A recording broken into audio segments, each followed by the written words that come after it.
and welcome to QEP 3T, Teachers Talking Technology. I am Patrice Williams-Shuford, Quality Enhancement Plan Director here at Northwest Florida State College, and today I'm joined by Daianne Lee-Fiedler, and who is really an icon at this institution, Bev Sandlin, and they're going to be talking with me about some of the technology they use in their classes to engage our students. And we haven't really talked specifically so much about the tools in Canvas in terms of engagement, so we're going to start there today. But first I want to know, and I'll start with you, Daianne, what do you teach here at the college? Well, I'm with the nursing program, and I teach in both the ADN program and in the BSN program. So I teach pharmacology to our pre-licensure students, and I teach in the BSN program leadership and management and clinical pathophysiology. Wow, that sounds like, a lot. It can be. Yeah, I bet it can be. And so, Bev, what do you teach here at the college? Well, I have 3 early childhood courses, math and science for young children, also intro to the teaching profession in early childhood ed, and an internship for the Associate of Science students. And in addition to those, this year I am also teaching college success. Oh, wonderful, wonderful. That's, for both of you, that's quite a range of classes, a lot of different preps, and probably also very interesting to teach different things like that. Yes. So we'll just dive right into talking about Canvas, and I know, Bev, you had shared with me that you use several of the Canvas tools in terms of instructional technology. Would you share with us some of the ones that you use? Sure.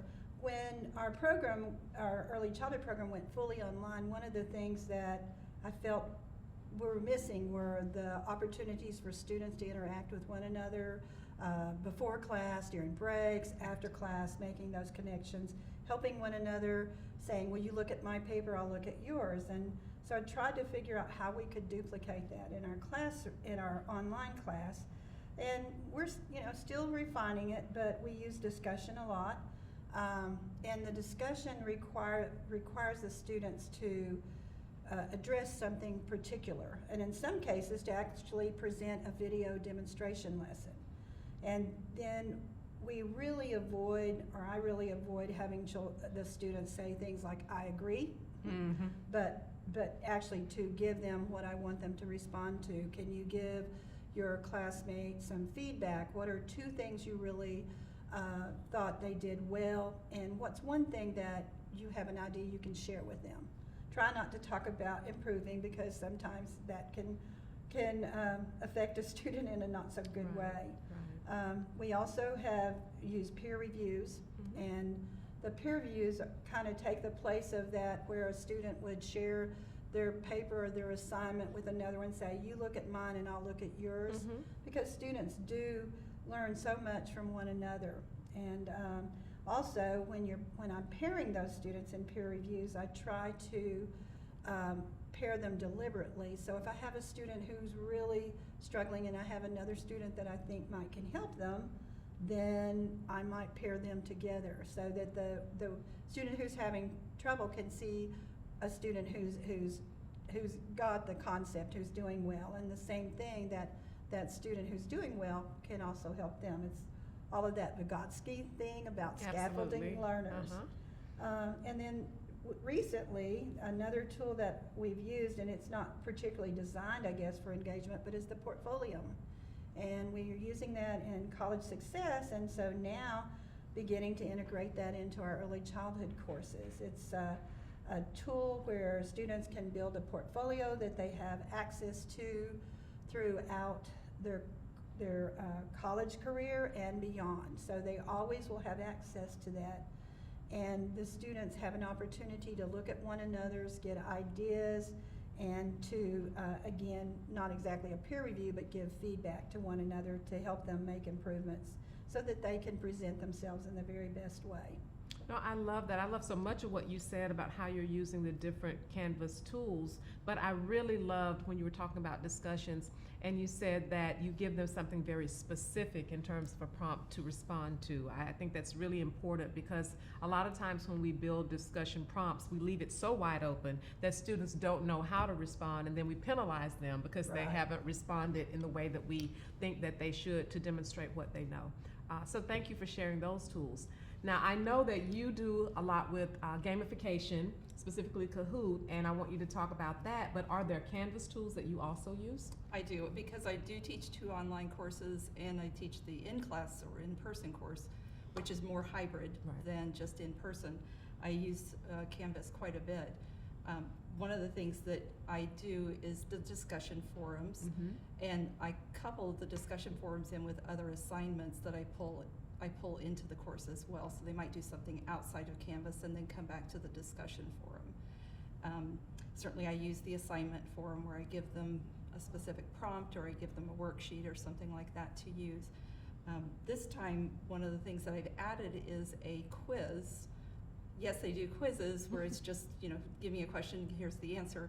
But this time I've incorporated a case study, so it's almost, so it's an unfolding case study, but I have the questions ready for them to answer, and it'll be in a different variety. Some of them are short essays, some of them are numeric answers, and others multiple choice or multiple response. So, but it's dependent upon how that case study is unfolding. So using some problem-based learning, it sounds Right. like, and quizzes, kind of combining those two. I really like that. So outside of Canvas, for both of you, what do you use in terms of technological tools?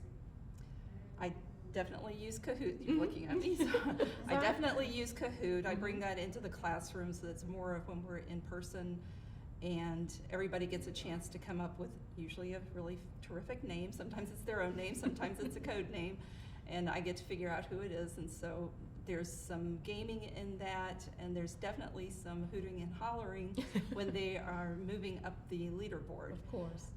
But some of the questions are just very, very, very simple, and some of them are questions that will help them in that pre-licensure as they're getting ready for testing. So a lot of review. It's a lot of review in those particular, or it just might be the activity for the day, and then we do something else. So we add into that. Of course. And what about you? Other than Canvas tools, are there other tools that you use? Well, I use Zoom a lot. I guess Okay. you call that a tool. Of course. It's a communication tool. Because all of my classes are online, Zoom is really an essential part. I do start each class with an optional. Everything has to be optional because of their schedule, their personal schedules. But I do an optional orientation meeting for the course, and we have a question and answer period afterwards. And the attendance is not always really high. Sometimes when students enroll in online courses, I think they're thinking, oh, I'm on my own. Oh, yeah. And then they might find out soon that they need to not be on their own. They might need a little support. I also saw a really good article in the Chronicle of Higher Ed a couple of years ago, and a professor wrote about that with their online class, they had a mandatory meeting with every single student. Oh, wow. Well, if you have an online class with 90 or 70 or 50 or, or even 30, that might be really challenging. Our classes are a little bit smaller in early childhood, and I use that in my introduction to the teaching profession in early childhood. I call it career planning, but we go over their degree audit, which some of them don't even know they have a degree audit. Or degree and degree works. Right. And then we talk about why are they here, what are they planning to do with this degree when they get it. And this is the AS degree, the AS program primarily, but also the bachelor students, because they both are in that course. I also have individual meetings with students. I have it at the top of every one of my courses that says Mrs. Sandlin Zoom Room, and so they can email me and ask for an appointment. I have some students who use it not frequently, but use it, some who never do, and then I've had in the past a student who was just beginning, and I felt they probably going to need a little bit of hand-holding at the beginning, and I could give it. Yes. And so we met every Monday night for 30 minutes to talk about that week. And now that student is 2 years later thriving and soon going to graduate in the bachelor's program. But she needed that to help get her started because she was very insecure. So Zoom has been a really good tool for us.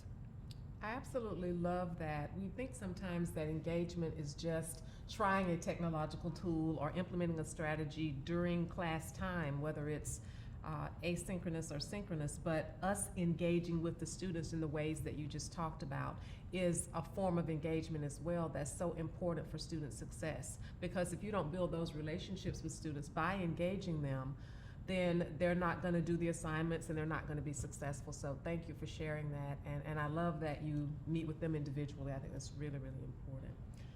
Do you want to share anything else about tools, either of you, that you have gone to a faculty development training here at the college or elsewhere and learned about that you think, man, I would really love to implement that as soon as I find out more about it and I feel more comfortable? Would you like to share about any other tools, since we're talking tools?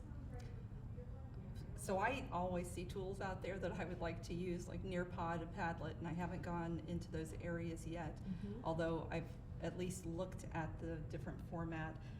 But escape rooms is something that I'm interested in, and again, it's those, sometimes it's an unfolding case study, but sometimes it's just something fun for the students to do to get engaged in the material that they find interesting. I've used escape rooms in the past, but they were pre-built. So I'm interested in building your own, building my own, making it kind of interesting, kind of fun. And have you thought about what you would use to build the escape room? I've not done one of those either, but I mean, maybe my subject area doesn't lend itself to it, but what do you use as a platform to build it? So Google Forms seems to be the most prevalent one, that a lot of people kind of send me in that direction, and the one that I've used in the past, it is on Google Forms. Okay. And what they recommend is to save it and then make a copy of it and then start from there, so you're not rebuilding everything. Right. And I'm trying to see if Canvas will allow for something like that, and that's why what brought that case study into the quiz format, because I can use a portion of the case study and then ask 2 or 3 questions, and then go to another portion of it with this new format that we have. By the way it's built out, so that's been kind of interesting just to play with that. Well, keep us posted as that goes along, because I remember probably 3 years ago, someone in your department who's since retired did a presentation at one of the forums on escape rooms, and that was my first introduction to it, but I'm very interested in that type of thing for our students in terms of engagement. Is there anything from a training that you would like to learn more about or implement? Well, Padlet is definitely one, because it sounds like it can help get students more engaged with one another. Yes. But I attended the ChatGPT training this week, and it's really opened up my eyes to the possibilities. So that's something that I'm planning to learn more about, and also I understand we're going to have some more training, so I want to attend those. And then Canva, I have tried to be somewhat creative in making my homepage and my courses a little bit more inviting. And so I had done that and had not really thought about Canva. I hadn't really used it, but I attended that session, and so that's something I'm really interested in and beginning to start playing with it now. And that was something this term that I actually did in 2 of my courses. Instead of having just the modules pop up, I've broken it down into a homepage where they click on something that maybe it's they give them a preview of what's going to be in that, or it's just something interesting, and they go to that module. So that was, it was a little bit time consuming to put together, but I'm glad I did it, because I think the students have liked it. And I had done that, but mine is not as nice looking as it could be. So I'd like to use Canva to polish it a little bit Make more. it pretty. Yeah, Yes. Canva does make it pretty. It does make it pretty. Yeah, so I think that would make a difference, but I have the color and the graphics on there, but like I said, they could be polished. Well, I love that you all are getting ideas out of our faculty development trainings. There will certainly be more of those to come. We try to send out, and when I say we, the QEP in conjunction with the CITL, we send out a calendar or a list of events, and we'll be doing that the 1st of February, so that you can kind of plan and know what you want to attend.